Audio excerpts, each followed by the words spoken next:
बेटा प्रोटीन का जो आर्टिकल चल रहा था हम लोगों का, उसमें से छोटा सा भाग एक रह गया है। उस छोटे से भाग को आज कंप्लीट करते हैं। बाकी प्रोटीन के विषय में जो जानकारी हमारे पास थी और आपके एग्जाम के लिए जरूरी थी वो मैंने पिछली क्लास पे दे रखी है आपको। अब इसके बाद चलते हैं प्रोटीन के बचे हुए भाग को पढ़ने। तो देखो क्या लिखा हुआ है, एक आर्टिकल आता है, कहता है प्रोटीन का विकृतीकरण क्या है।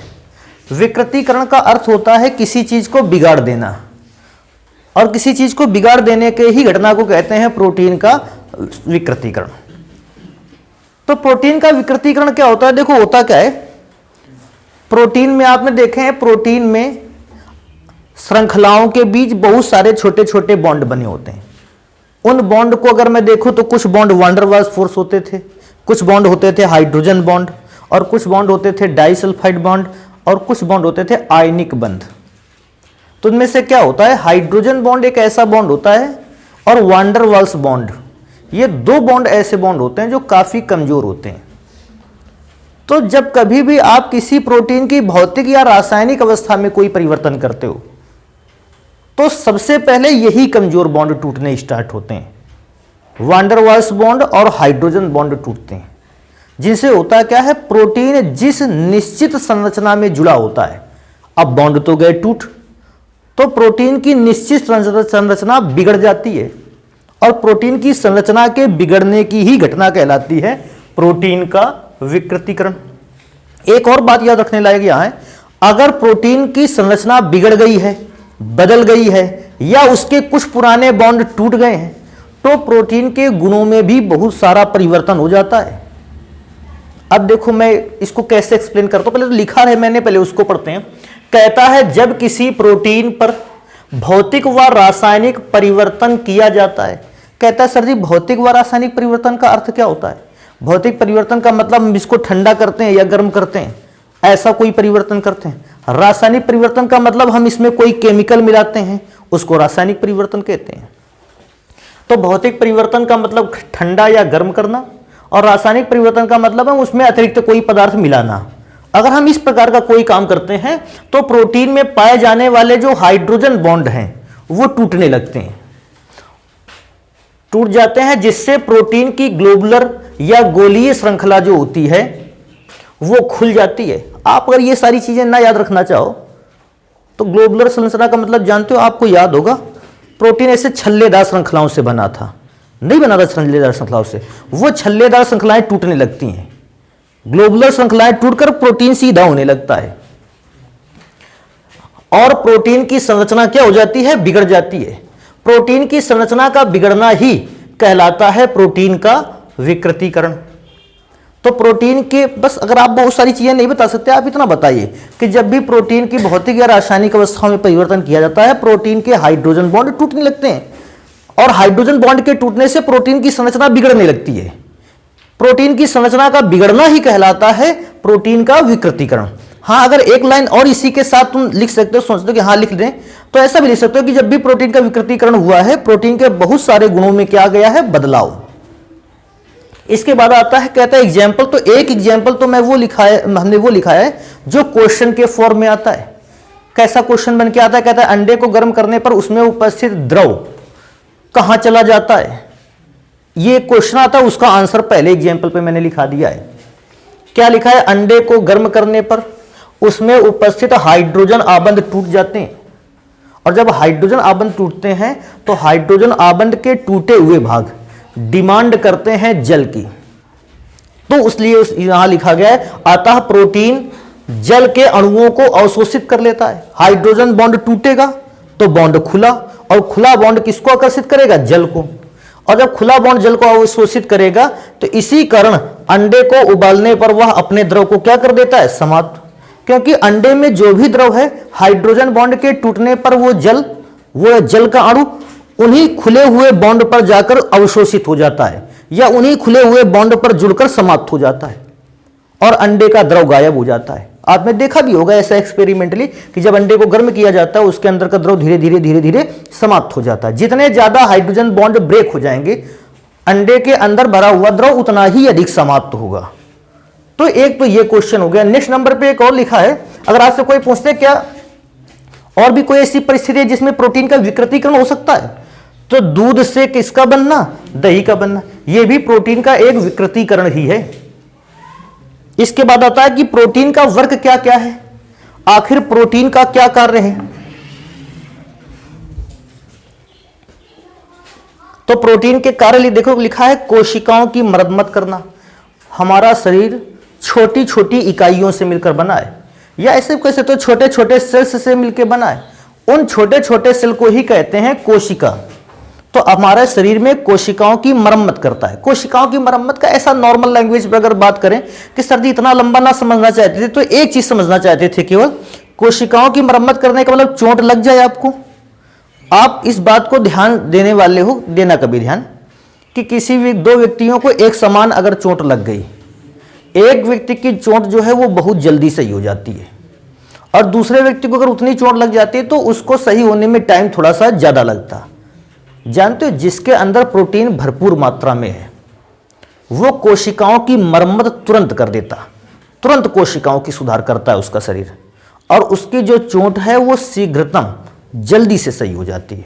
और जिसके अंदर प्रोटीन की कमी है या प्रोटीन कम मात्रा में, मरम्मत तो उस वहां पे भी होगा अब, लेकिन वहां पर मरम्मत की स्पीड धीमी होगी, अर्थात चोट वहां भी सही होने वाली है, लेकिन इस बार जो चोट हो वो थोड़ा सा टाइम लगेगा, उसको ज्यादा अधिक टाइम पर वो लेकर सही होगा। ऐसा मत समझना कि प्रोटीन होगा ही नहीं तो क्या होगा, प्रोटीन नहीं तो जीवन भी संभव नहीं है। प्रोटीन तो हर एक बॉडी को चाहिए, और हर एक बॉडी में होता भी है, जिसको आप विभिन्न प्रकार के भोजन से ग्रहण करते हो। नॉर्मली प्रोटीन का सोर्स दाल माने जाते हैं, दाल खाइए, बेस्ट सोर्स ऑफ प्रोटीन आप इसको समझ सकते हो। तो कोशिकाओं की क्या करता है, मरम्मत। मरम्मत का मतलब समझ गए, अगर कहीं भी कोशिकाएं डैमेज हैं, उन डैमेज कोशिकाओं को सही करने के चीज सही करना ही कहता है मरम्मत करना। अगला नंबर आता है, कहता है एंजाइम एवं हार्मोन्स का निर्माण। भैया एंजाइम नामक शब्द से घबराना नहीं, क्योंकि एंजाइम देखो अभी हम लोगों ने इसको लिखा है, और एंजाइम को अभी और भी बहुत सारी चीजों द्वारा समझेंगे कि एंजाइम और भी क्या क्या चीज होती है। तो एंजाइम से बिल्कुल भी नहीं घबराना। एंजाइम और हार्मोन्स का निर्माण करता है, अर्थात आप इतना केवल इस नंबर से समझो कि मानव के शरीर में होने वाली बहुत सारी रासायनिक अभिक्रियाओं को ये सही चलाता है, ठीक ढंग से चलाता है। कहता है रक्त एवं शरीर के भागों के पीएच को नियंत्रित करता है। मानव शरीर में न जाने कितने प्रकार के केमिकल पाए जाते हैं, या न जाने कितने प्रकार के लिक्विड्स पाए जाते हैं। उन सभी लिक्विड्स का अपना एक निश्चित पीएच वैल्यू होती है। उसी पीएच वैल्यू पर व्यक्ति अपने आप को अच्छा महसूस करता है। अगर मनुष्य का पीएच वैल्यू, शरीर के लिक्विड्स का पीएच वैल्यू घट या बढ़ जाएगा तो मनुष्य के लिए यह बीमारी का संकेत है। तो उन पीएच वैल्यू को नियंत्रित करना भी किसका काम है, प्रोटीन का ही। प्रोटीन मनुष्य के शरीर में पाए जाने वाले लगभग सभी प्रकार के लिक्विड्स को, सभी प्रकार के द्रवों के पीएच को संतुलित करता है, बैलेंस करता है। अगला नंबर लिखा है, कहता है पेशियों के निर्माण एवं वृद्धि में। यह काफी इंपॉर्टेंट नंबर रहेगा कि प्रोटीन जो है पेशियों, अगर मैं इसको लिख देता मांसपेशियों, अंग्रेजी मतलब हो जाता मसल्स, तो मसल्स का निर्माण करता है और उसकी वृद्धि भी करता है। तभी आप जा रहे होगे, ऐसा कभी देखा होगा, जिम वगैरह जाते हैं तो लोग कहते हैं, वहां पे जिम में आपने सुना होगा, कहते हैं कि भैया प्रोटीन युक्त भोजन करो। आपको ना जाने कौन सा पाउडर ऑर्डर दे देंगे, प्रोटीन एक्स करके, जाने क्या कहेंगे कि ये डिब्बा जो ले और इसको सुबह शाम पानी में घोलकर पीना है भैया आप लोगों को, तो वो प्रोटीन आपको प्रोवाइड करते हैं। अच्छा, प्रोटीन करता क्या है, लिखा है मसल्स का निर्माण करता है और बेटा उनकी वृद्धि भी करता है। तो जिम करने जाने में आप मसल्स को वृद्धि चाहते हैं और मसल्स का निर्माण चाहते हैं, बॉडी बिल्डर बनना चाहते हैं, जरूरी है पेशियों की हालत अच्छी रहे। और पेशियों की हालत किससे अच्छी रहती है, प्रोटीन से। तो प्रोटीन का काम है मसल्स को निर्माण करना और उनको स्ट्रॉन्ग करना, उनकी अच्छे ढंग से वृद्धि करना। अगला नंबर है, कहता है एंटीबॉडी का निर्माण करना। एंटीबॉडी तकरीबन सभी जानते हो, रोगों से लड़ने की क्षमता को प्रदान करना, एंटीबॉडी का निर्माण करना। थोड़ा सा एक और चीज है इसमें से, मैं देखो क्लियर करूंगा क्या। कभी कभी कहता है सर जी प्रोटीन का पूरा आर्टिकल पढ़ा दिया, लेकिन आपने प्रोटीन को निर्माण करके दिखाया नहीं अभी तक, अर्थात प्रोटीन कैसे बनता है इसकी रासायनिक अभिक्रिया आपने नहीं लिखी। एक लाइन की रासायनिक अभिक्रिया है प्रोटीन के निर्माण की, उसको समझते हैं पहले। देखो प्रोटीन का निर्माण नॉर्मली जो होता था, अच्छे प्रोटीन्स का, ज्यादातर यूजफुल प्रोटीन का निर्माण होता है अल्फा एमिनो एसिड से। तो मैंने अल्फा एमिनो एसिड, कोई भी नॉर्मल अल्फा एमिनो एसिड ले लेना है। जैसे मेरे पास एक अल्फा एमिनो एसिड है NH2 CH2 COOH। थोड़ा सा और याद रखना, हमने इस बात को भी शायद पहले दिन बताया था जब प्रोटीन पढ़ रहे थे, या जब हम लोग एमिनो एसिड पढ़ रहे थे।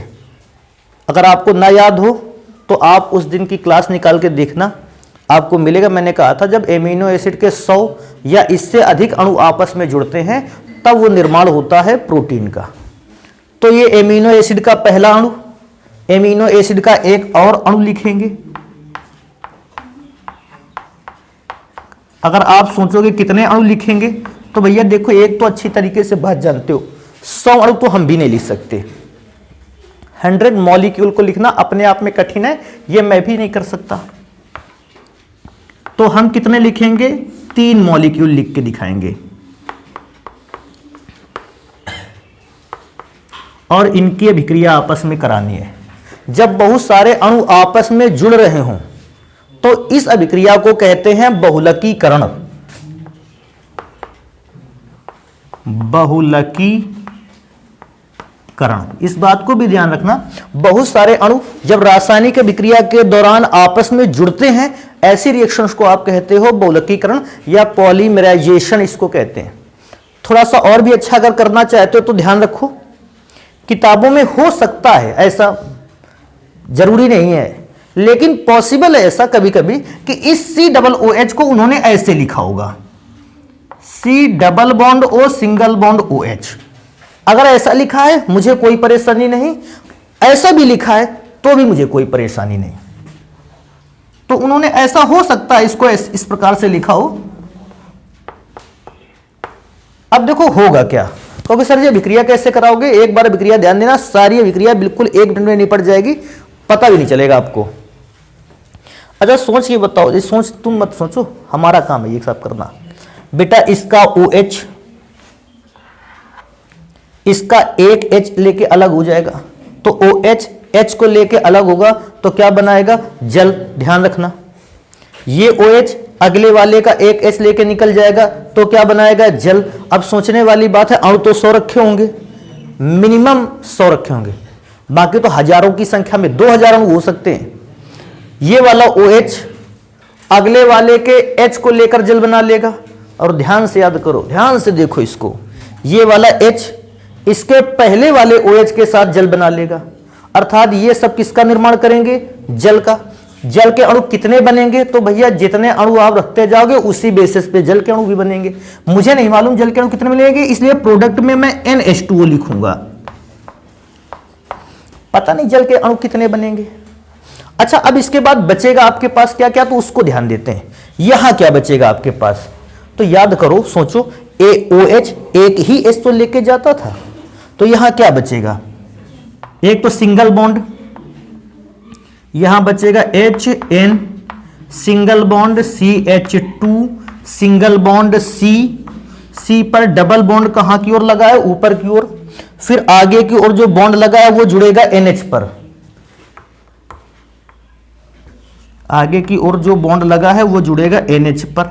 फिर CH2, C double bond O, ये OH इस H के साथ अभिक्रिया कर लेगा तो बनेगा NH, CH2, C double bond O, ये वाला OH अगले वाले H के साथ अभिक्रिया कर लेगा। मतलब इस प्रकार से अभिक्रिया होती जाएगी। अब इस जगह एक और चीज को ध्यान देना, ये बहुत इंपॉर्टेंट रहेगा। ये एमिनो एसिड का पहला अणु था, ये एमिनो एसिड का दूसरा अणु था।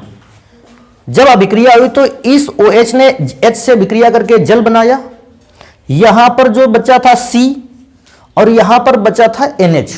ये C और NH आपस में जुड़े, देखो जरा कहां जुड़े हैं, C और NH आपस में जुड़े हैं। तो C और NH आपस में जिस बॉन्ड से जुड़े हुए हैं, इस बॉन्ड को कहते हैं पेप्टाइड बंध। ये याद रखना, पेप्टाइड बंध। कोई अगर पूछता है कि प्रोटीन में पेप्टाइड बंध क्या होता है, आप तुरंत उसको बताइए कि एमिनो एसिड का पहला अणु और एमिनो एसिड का दूसरा अणु जिस बॉन्ड के थ्रू एक दूसरे से जुड़ते हैं उस बॉन्ड को ही कहते हैं पेप्टाइड बंध, या एमिनो एसिड के दो अणु जिस बॉन्ड से जुड़ते हैं उस बॉन्ड को पेप्टाइड बॉन्ड कहा जाता है। अच्छा, क्या कोई बता सकता है इसमें से कहीं पेप्टाइड बंध दिख रहा है? तो C और NH के बीच में ये जो बॉन्ड दिख रहा है ये भी कौन सा बॉन्ड है? पेप्टाइड बॉन्ड ही है। तो बस के लिए विक्रिया लिखनी है और आप प्रोटीन के इस आर्टिकल को पूर्ण रूप से पढ़ चुके हैं। इसके बाद एक और आर्टिकल पर आते हैं जिसका नाम है एंजाइम। एंजाइम को एक और नाम से जानते हैं जिसको विकर कहते हैं, और विकर को अंग्रेजी में भी एंजाइम ही कहते हैं। इसका एक और नाम है जैव उत्प्रेरक। अच्छा, जैव उत्प्रेरक क्यों कहते हैं इसको भी पढ़ेंगे, लेकिन सबसे पहले एंजाइम की वो बातें जो बिल्कुल प्राइमरी है। प्राइमरी बातें एंजाइम के लिए क्या है? पहला, एंजाइम कौन सी भाषा का शब्द है? तो जर्मन भाषा का एक शब्द है। वास्तव में अगर पूरा एंजाइम को पढ़ना चाहे तो एंजाइम एक नहीं बल्कि दो शब्दों से मिलकर बना है, जो दो भागों से मिलकर बना होता है। एंजाइम का पहला भाग है एन, जर्मन भाषा में है एन।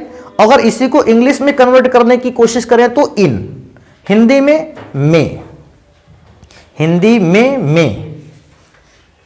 और दूसरा शब्द है जाइम। जाइम किस शब्द से लिया गया है? जाइमेज से। और जाइमेज कहां से प्राप्त होता है? ईस्ट से या खमीर से या फफूंदी से या कवक से। फफूंदी जानते हो ना, सिरके में आप देखते होगे जाइमेज, ये खमीर का उत्पन्न होता है सड़े हुए गन्ने के रस में। जब दूध से दही बनता है उसमें फफूंदी पड़ जाती है, उसमें तैयार होता है। इन सब चीजों फफूंदी पर प्राप्त होता है। तो एंजाइम का अर्थ समझ गए, क्योंकि जितने भी एंजाइम होते हैं वो ज्यादातर खमीर से या यीस्ट से ही प्राप्त होते हैं। इनका नाम रखा गया एंजाइम। कहता है एंजाइम को सर्वप्रथम खमीर या ईस्ट की कोशिकाओं से प्राप्त किया गया था। आप ये नंबर याद भी रख सकते हो, नहीं तो पहले भी हमने लिखा है एंजाइम को कहां से प्राप्त किया गया है? खमीर से। खमीर लिखा था, हाँ लिखा तो था खमीर। फफूंदी लिख सकते हो आप इसको। खमीर ज्यादा अच्छा शब्द लगता है देखने में, यीस्ट ज्यादा अच्छा शब्द देखने में लगता है, इसलिए वो लिख देते हैं लोग, फफूंदी नहीं लिखते हैं। तो ये दोनों ही बातें सेम है, आप दोनों को मेंशन कर सकते हो, एक भी बात बता सकते हो। इसके बाद देखो एंजाइम कहते किसको हैं? प्राप्त तो आप यहां से करके लाते हो, लेकिन वास्तव में एंजाइम है क्या? तो उसको देखो ढंग से याद करना और पढ़ना भी। कहता है एंजाइम जैव रासायनिक अभिक्रियाओं, एक एक शब्द को पढ़ेंगे। एंजाइम जिसकी बात कर रहे हैं, जैव का मतलब जीवधारियों के अंदर, रासायनिक का मतलब रासायनिक अभिक्रिया, जीवधारियों के अंदर होने वाली रासायनिक अभिक्रियाओं के वेग को बढ़ा देता है। कभी कभी बढ़ा देना गलत रहता है शब्द, तो कह रहे सर ये बढ़ा देना क्यों? क्योंकि कभी कभी बढ़े हुए वेग को ये घटाता भी है, इसलिए मैंने तुरंत उस शब्द को सुधारते हुए और जानबूझकर, अर्थात जैव रासायनिक अभिक्रियाओं के वेग को नियंत्रित करता है, ये बेटर रहेगा। अधिकांश मैंने ऐसे देखा है कि एंजाइम अभिक्रियाओं के वेग को बढ़ाता है ज्यादातर, इसलिए बढ़ाने वाली भी बात लिखी। फिर मैंने यह भी लिखा कि ऐसा जरूरी है कि सब अभिक्रियाओं के वेग को बढ़ाता ही है, कुछ अभिक्रियाओं के वेग को घटाता भी है, नियंत्रित करता है, अतः इसे जैव रासायनिक उत्प्रेरक कहते हैं। थोड़ा सा ये जरूर है, उत्प्रेरक को मैं यहां लगाना चाहिए, जैव रासायनिक उत्प्रेरक कहते हैं। अब हम लोगों को क्या पढ़ना चाहिए? एंजाइम के लक्षण। फिर एक आर्टिकल बहुत अच्छा ढंग से पूछा जाता है, और ये 2 चैप्टर्स में, एक प्रश्न रसायन पे और एक इस चैप्टर में। क्वेश्चन क्या होता है? कहता है एंजाइम की क्रियाविधि बताइए। तो एंजाइम की क्रियाविधि, लास्ट में एंजाइम के लाभ या एंजाइम के कार्य क्या है, तो इसको नोट करते हैं। एंजाइम के लक्षण, क्रियाविधि और उपयोग पढ़ते हैं। अगला नंबर आता है एंजाइम के गुण पढ़ता है। एंजाइम के गुण, एंजाइम के लक्षण, एंजाइम की विशेषताएं। अगर कुछ भी आ जाता है आपको सेम क्वेश्चन के आंसर देने हैं। देखो क्या है पहला लक्षण, कहता है सभी एंजाइम प्रोटीन होते हैं। बिल्कुल सही पहली बात है कि जितने भी एंजाइम हैं वे सभी एक प्रकार के क्या होते हैं? प्रोटीन।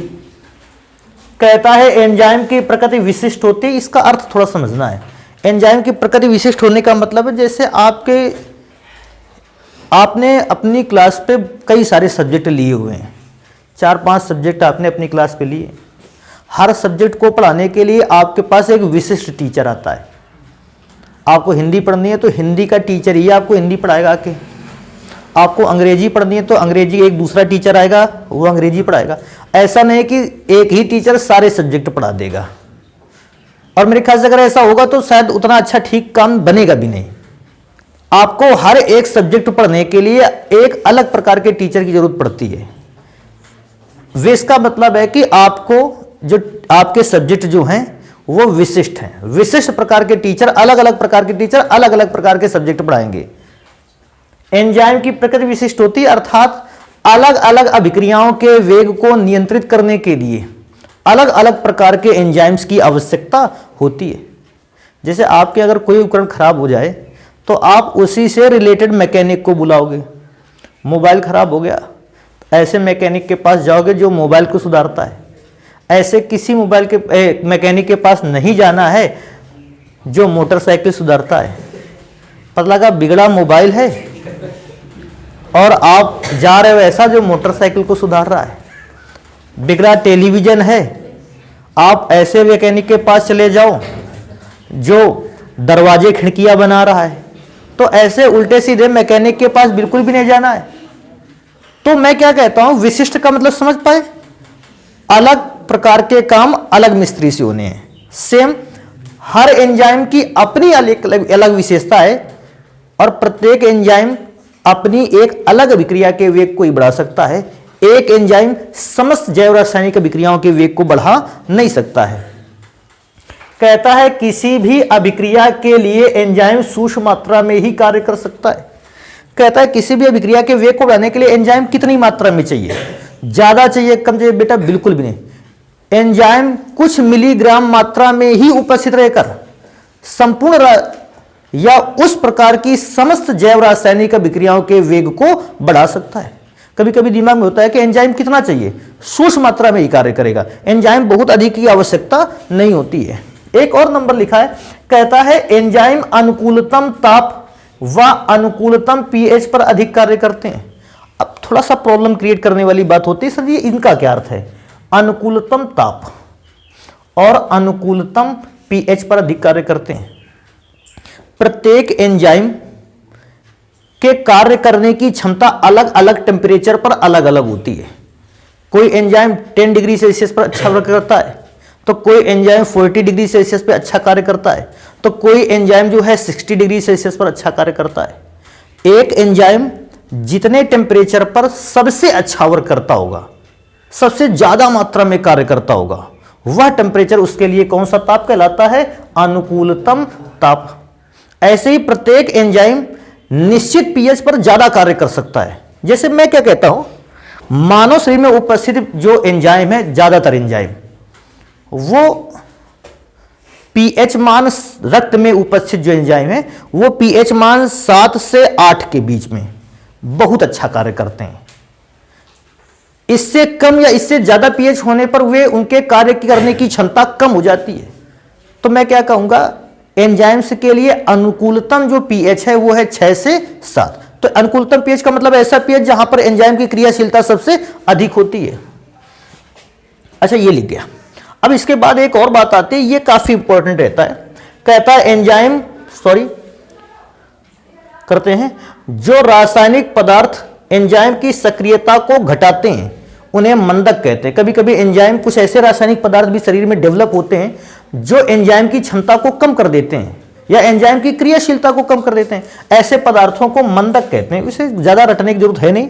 मंदक का मतलब ही होता है मंद कर देना। तो एंजाइम की क्षमता को मंद कर देना, कम कर देना, घटा देना सक्रियता को या उनकी क्षमता को कम कर देना कहलाता है मंदक। इसके बाद आता है, कहता है एंजाइम की क्रियाविधि क्या होती है।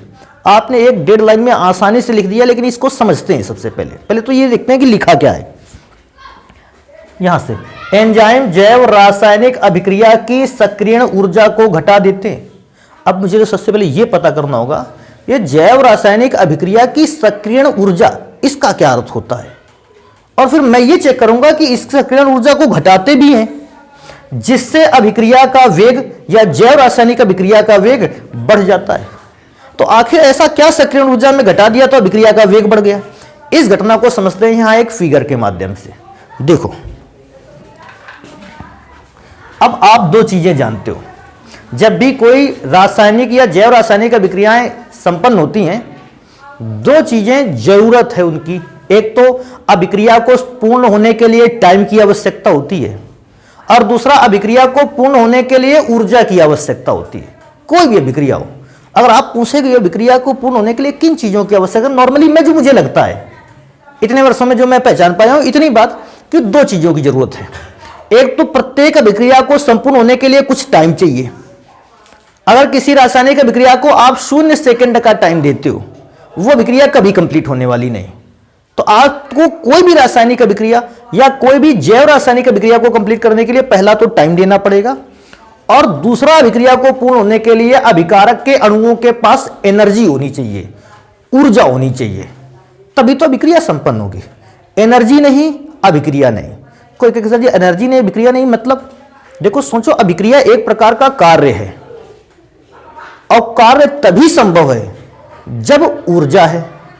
ऊर्जा नहीं कोई कार्य नहीं। वो जय सुना है आपने, ऐसा सुना हो, पैसा नहीं कार्य नहीं, लोग ऐसा कह देते हैं। नहीं, अभिक्रिया के लिए भैया एनर्जी नहीं वर्क नहीं, अगर एनर्जी नहीं रिएक्शन नहीं। तो मुझे दो बातें निकल के आ रही हैं, एक तो टाइम चाहिए किसी रिएक्शन को कंप्लीट होने के लिए, दूसरा एनर्जी चाहिए। अब एनर्जी और टाइम पर थोड़ी सी बात कर लेते हैं। मैंने सबसे पहले एक ग्राफ बनाया है। अच्छा, क्रियाविधि को आप ग्राफ की सहायता से जितना अच्छा समझ सकते हैं, मेरे ख्याल से अगर मैं आपको स्टेप वाइज भी चीजों को लिखाता तो भी आप ना समझ पाते, आपको समझने में फिर भी टाइम लगता काफी ज्यादा। इसको समझेंगे कैसे? भैया किसी एक राशि को एनर्जी और टाइम में से किसी एक राशि को आप रखोगे एक्स अक्ष पर और किसी दूसरी राशि को रखोगे वाई अक्ष पर। तो क्योंकि समय जो है भैया ये तो सबसे बड़ा है, हर राशि समय पर डिपेंड करती है, समय के आधार पर अणुओं की ऊर्जा बदलती रहती है, इसलिए समय जाएगा एक्स अक्ष पर और जो ऊर्जा होगी वो जाएगी वाई अक्ष पर। हो सकता है आपकी बुक्स में एनर्जी लिखा हो, आप इस और यहां टाइम लिखा हो, इससे घबराना नहीं है भैया कि अब सर जी तो गलत चले गए अभी से। देखो ठीक है, मैंने माना कि मेरे पास कोई अभिक्रिया है जिसमें अभिकारक अणु ए है और यह अभिक्रिया करने के पश्चात काहे में बदल जाता है, बी में। एक बात तो कंफर्म है, ए के पास अगर एनर्जी नहीं होगी तो यह अभिक्रिया करके कभी बी में बदल नहीं सकता। तो मतलब अभिकारक अणु ए के पास एनर्जी है, तो मैंने यहां बना दिए ये लेवल। ये लेवल जो बनाया गया है ये वाई अक्ष को काट रहा है, अर्थात ये ऊर्जा को रिप्रेजेंट कर रहा है। एक्स अक्ष को काटेगा तो किसको रिप्रेजेंट करेगा, टाइम को। तो ये ऊर्जा को मेनली रिप्रेजेंट कर रहा है, और मैंने माना ये अभिकारक की ऊर्जा, तो मैं यहां लिखे लेता हूं ये एनर्जी किसकी है। क्या अभी किसी बच्चे को ये बात पता है कि ये बात नहीं पता है कि अभिकारक क्या होता है? अभिकारक वो जो अभिक्रिया करता है, और उत्पाद क्या होता है, जो अभिक्रिया से बनकर तैयार होता है। हाँ, सभी जानते थे, ये तो फालतू की बात हो गई।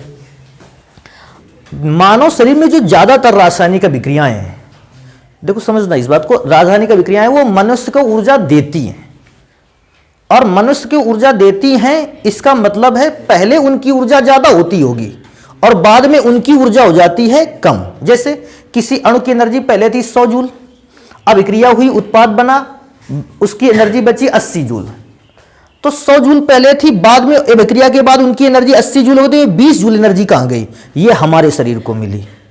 अभिक्रिया के दौरान ये जो 20 जूल एनर्जी मिली, ये हमारी बॉडी को उन्होंने प्रोवाइड किया। मैं दोबारा से रिपीट करता हूं एक एग्जांपल के थ्रू, और कि किसी एक अणु के पास 200 जूल ऊर्जा थी, उसने अभिक्रिया करके उत्पाद बनाया।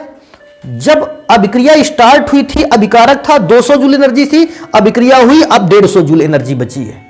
तो हम पूछेंगे ये 200 जूल से एनर्जी 150 जूल हो गई, इसका मतलब 50 जूल एनर्जी कहीं ना कहीं चली गई। तो वो 50 जूल एनर्जी उसने हम लोगों के शरीर को दिया है।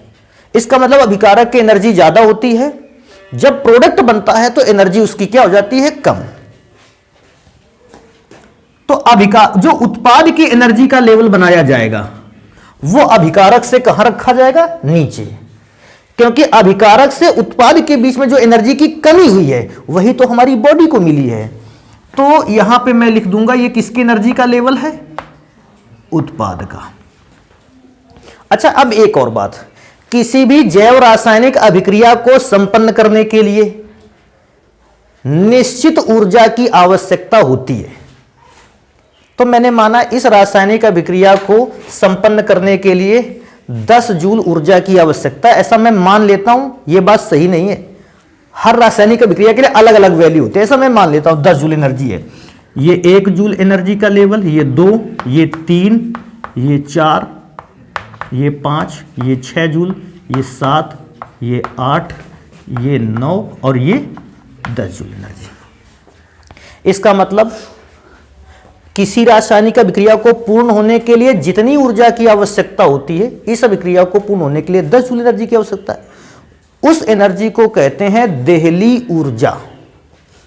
तो इसका मतलब इस अभिक्रिया के लिए जो देहली ऊर्जा का मान है, देहली ऊर्जा का मान है वो कितने जूल है, 10 जूल।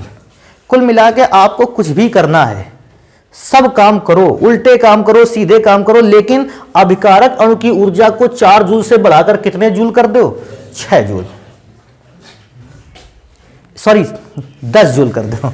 6 जूल एनर्जी उसको प्रोवाइड करो, 10 जूल एनर्जी कर दोगे। जैसे ही आप इसके एनर्जी को बढ़ाकर 10 जूल बेटा करोगे, 10 जूल एनर्जी जैसे ही गई, अब यह अभिकारक अणु अभिक्रिया कर लेगा और अभिक्रिया करके कौन सी लाइन पर आ जाएगा, उत्पाद वाली लाइन पर आ जाएगा।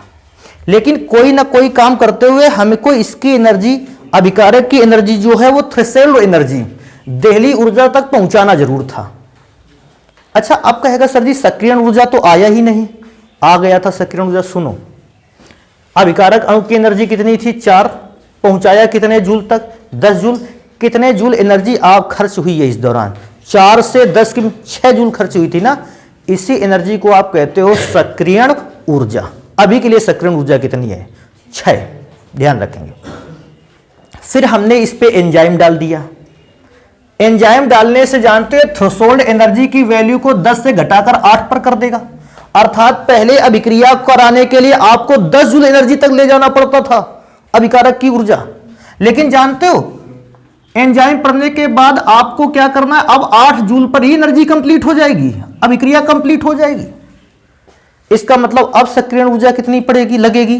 ध्यान दो, पहले 6 जूल पड़ रही थी, 4 से 10 पर पहुंचाने के लिए 6 जूल सक्रियण ऊर्जा की आवश्यकता थी। अब कितने जूल सक्रियण ऊर्जा की आवश्यकता है, तो कहोगे 4 जूल। तो सक्रियण ऊर्जा की वैल्यू क्या है, घटी है।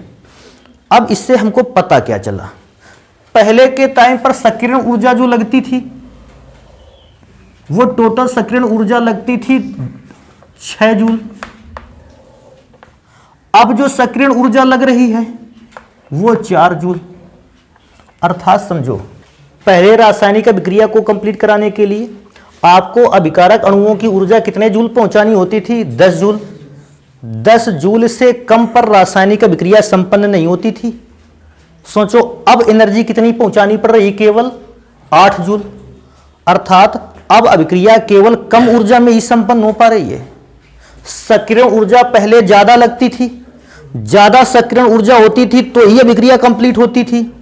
अब सक्रियण ऊर्जा भी कैसी लग रही है, कम। अर्थात अब कम सक्रियण ऊर्जा वाले भी अभिकारक अणु अभिक्रिया में क्या ले पा रहे हैं, हिस्सा। अर्थात वे अणु तो हिस्सा ले ही रहे हैं जिनकी एनर्जी ज्यादा है। अब वो अणु भी एनर्जी में, अभिक्रिया में हिस्सा ले रहे हैं जिनकी एनर्जी कैसी है, कम है। इसको अगर मैं एग्जांपल के थ्रू समझूं तो एक बात देखो आसानी से, एनर्जी बैरियर को ऐसे समझा जा सकता है। जैसे आप लोग आगे आने वाले समय में कोई भर्ती देखने गए बाय चांस, और उसमें भर्ती में आपको एक ऐसे माध्यम से गुजरना, एक ऐसे टेस्ट से गुजरना है जिसमें आपको लंबी कूद करनी है।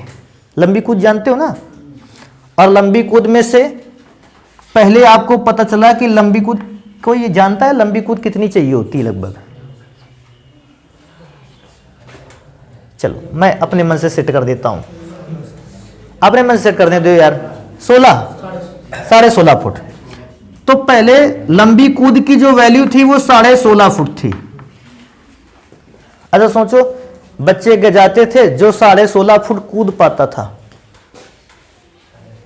जो उस ऊंचाई तक पहुंचता था, उस लेवल तक पहुंचता था, केवल उसी का सिलेक्शन होता था। फिर आपने इसी में डाल दिया एंजाइम, और इस 16.5 को घटाकर अब कितना कर दिया गया, 14 फुट। सोचो, एंजाइम सक्रियण ऊर्जा की वैल्यू को क्या कर देता है, घटा देता है। तो कोई अलग से अधिकारी है, उसने कहा नहीं 16.5 फुट ज्यादा होता है, वो एंजाइम बन के आया बेचारा, कहा कि 16.5 फुट ज्यादा है, हम इसको घटाएंगे, और इसको घटा के कितने फुट कर दिया उसने, 14 फुट। अब आसानी से आप इस बात को समझ सकते हो, अब वे बच्चे भी पास हो जाएंगे जो 14.5 फुट कूद जाते हैं, 14 फुट भी कूदते हैं, 15 फुट की भी दूरी कवर कर लेते हैं। पहले केवल वे पास हो रहे थे जो कितनी दूरी कवर कर रहे थे, 16.5 से कम वाले नहीं लिए जाते थे। इसका मतलब एनर्जी का लेवल घटा लेने पर। अच्छा बताओ, अब कूद में पास होने वाले बच्चों की संख्या घटेगी कि बढ़ेगी, बढ़ जाएगी। मतलब वे बच्चे भी जो अभी तक कूद में पास नहीं हो पा रहे थे, अब वो भी खूब पास होते चले जाएंगे, सिलेक्शन होता चला जाएगा, और पास होने वाले बच्चों की संख्या बढ़ जाएगी, सेम कैटेगरी पे ऊपर आते हैं। पहले अभिकारक अणुओं की ऊर्जा केवल 10 होती थी, वही अभिकारक अणु अभिक्रिया में हिस्सा लेता था। 10 से कम एनर्जी होती थी, वो अभिक्रिया में हिस्सा नहीं लेता था। सोचो, अब वे अणु भी हिस्सा ले पा रहे जिनकी एनर्जी कितनी है, 8 जूल। तो 10 वाले तो पहले क्या था, 10 से ऊपर एनर्जी या 10 से ये थी, आज 10 से नीचे 9 जूल वाले भी काम कर रहे हैं, 8.5 वाले भी पास हो रहे हैं, 8.25 वाले भी पास हो रहे हैं। अर्थात वे अणु जिनकी ऊर्जा कम होती थी, अब वे भी अभिक्रिया में हिस्सा ले रहे हैं। अब आप सोचिए, पहले 10 जूल एनर्जी चाहिए थी, ज्यादा चाहिए थी, तो कम अणु जा पाते थे अभिक्रिया में। अब एनर्जी की अमाउंट कम हो गई है, तो ज्यादा से ज्यादा अभिकारक अणु अभिक्रिया को क्या कर लेते हैं, पास कर लेते हैं या कंप्लीट कर लेते हैं, क्योंकि अभिक्रिया को पार करने के एनर्जी जो लेवल था वो क्या हो गया है, घट गया है। अगर पूछेगा एनर्जी लेवल घटा है कैसा, तो आप बताओगे पहले 6 जूल एनर्जी एक्स्ट्रा चाहिए होती थी, और अब केवल कितने जूल एनर्जी चाहिए होती है, 4 जूल।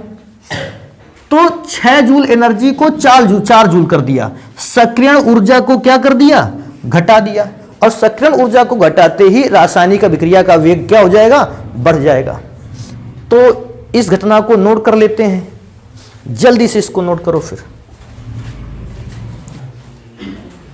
एंजाइम के उपयोग, या कभी कभी ऐसा पूछ लेता है एंजाइम के कार्य बताइए, तो अगर कार्य कहे तो सेम चीज लिख करके आनी है जो पता लगा। आप ये कह दो कि उपयोग तो हम बहुत जानते हैं, 5 6, कार्य हम नहीं जानते हैं एक भी।